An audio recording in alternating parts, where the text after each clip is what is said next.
আসসালামু আলাইকুম রহমতুল্লাহি বারাকাতু। আজকে একটি আলোচনা করব, সেটা হলো সূরা মুলক। সূরা মুলকের 3টি আয়াত এখানে আলোচনা করব।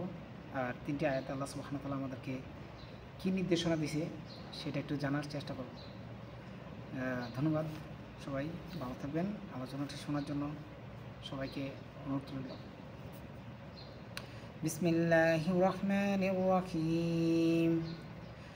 تبارك الذي بيده الملك وهو على كل شيء قدير الذي خلق الموت والحياة ليبلوكم أيكم أحسن عملا وهو العزيز الغفور الذي خلق السبع سماوات طباقا ما ترى في الخلق الرحمن من تفاوت فارجع البصر هل ترى من فطور।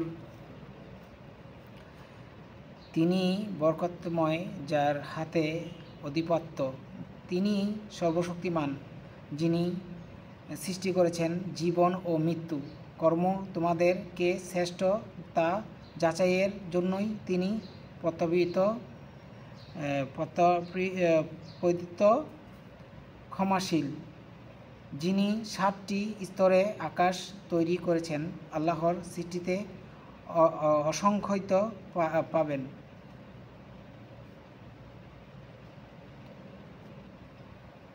আমরা যে আলোচনাটি শুনলাম, আল্লাহ সুবহানাহু ওয়া তাআলা আমাদেরকে এই সূরার প্রথম আয়াতটিতে যে বললাম, আল্লাযী খালাকাল মাউতা ওয়াল হায়াতা, প্রথম যে বললাম তাবারাকাল্লাযী বিয়াদিহিল মুলকু ওয়া হুয়া আলা কুল্লি শাইইন কদির, তিনি বরকতময়, যার হাতেই আধিপত্য।